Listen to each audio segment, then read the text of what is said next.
و. په یوه ښکلي شین ځنګله کې څو مهربانه حیوانات یو ځای ژوند کاوه.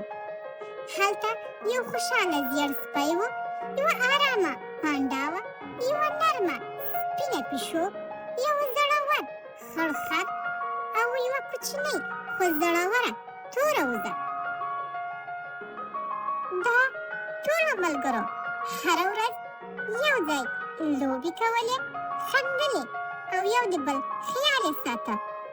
دوی پوهېدل چې رښتینه دوستي په مینه او مرسته کې وي.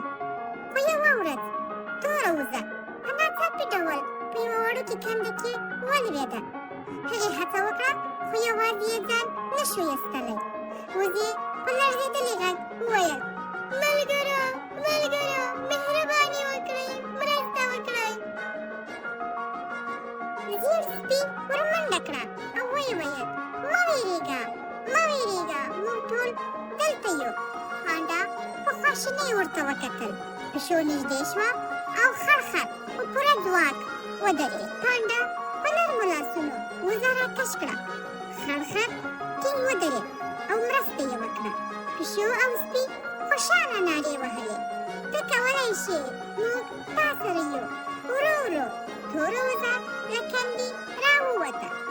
وزې په خوښۍ وخندل او ویې ویل: مننه ملګرو، بې له تاسو زه هېڅ هم نه وم. ټول ملګري سره غېږه شول او ویې خندل.